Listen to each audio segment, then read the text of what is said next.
Sebelum melanjutkan, jangan lupa subscribe dulu, terima kasih.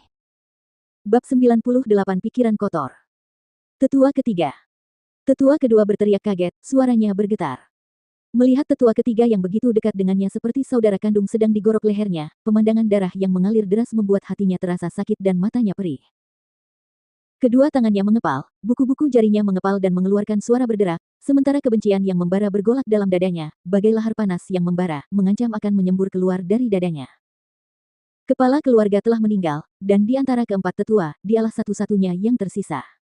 Rumah Su juga terbakar karena kobaran api yang berkobar, dan diperkirakan tempat itu akhirnya akan hancur. Keluarga Su telah jatuh. Dan semua itu disebabkan oleh satu orang yang ada di depan matanya. Dia harus dibunuh. Hanya dengan membunuhnya, dia akan mampu melampiaskan amarah yang membara dalam dirinya. Hanya dengan membunuhnya, dia akan mampu membiarkan arwah dari 134 jiwa di rumah Su beristirahat dengan tenang. Sue, H. Plus. Dengan kilatan dingin seperti baja, sebilah pedang panjang tiba-tiba keluar dari balik lengan bajunya, ujungnya yang tajam mengarah ke tanah. Tatapannya yang jahat dan penuh pembunuhan tertuju pada sosok berbaju merah di hadapannya, energi mistis yang dipenuhi dengan niat membunuh memancar dari tubuhnya. Dia mengerahkan seluruh kekuatannya ke permukaan, untuk mengabdikan dirinya pada pertempuran ini sampai mati. Pada saat mereka melihat tetua ketiga terbunuh, tubuh keempat pemimpin tim menegang, dan secara naluri ingin melarikan diri, tetapi, tubuh mereka baru saja bersiap untuk berlari kencang ketika beberapa jarum perak menusuk tengkuk mereka. Keempat pria itu mengerang dan tubuh mereka membeku sesaat, sebelum jatuh lemas ke tanah, jatuh tepat ke dalam kobaran api. ARGH. R.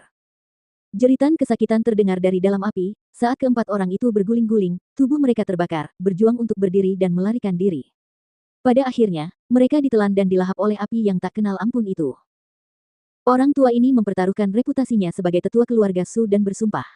Bahkan jika aku harus mati, aku akan menyeretmu bersamaku.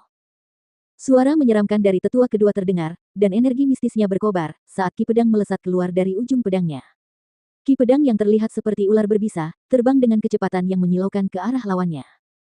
Kecepatannya bergerak, kekejaman serangannya, didorong oleh tekadnya yang kuat untuk mengirim lawannya ke kematiannya. Melihat itu, Feng Jiu tidak berani ceroboh saat dia menyalurkan energi mistis ke belati yang dipegangnya sebagai respons. Saat pedang dan belati saling beradu, suara berdenting bergema, saat hembusan ki yang tajam dan jahat keluar dari antara keduanya, bersiul keras saat mengiris udara.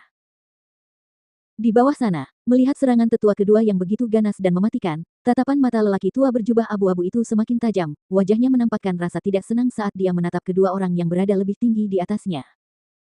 Baginya, gadis itu terlalu berguna baginya, untuk dibunuh begitu saja. Namun, ketika dia melihat gadis itu mampu tetap tidak terluka sama sekali setelah menerima begitu banyak serangan dari tetua kedua, mata yang menatapnya tanpa sadar menunjukkan sedikit keterkejutan.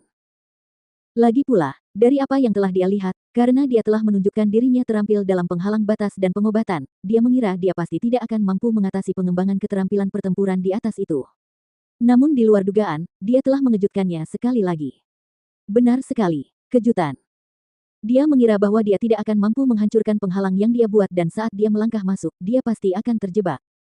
Namun, dia berhasil melewatinya tanpa cedera bahkan tanpa memberitahunya sebagai orang yang membuatnya, yang jelas telah memberitahunya bahwa kultivasi penghalangnya lebih mendalam daripada yang dia bayangkan. Dan, ia bahkan lebih yakin lagi, di sana, pasti ada teks-teks kuno tentang pembatas-batas yang belum pernah ia teliti sebelumnya.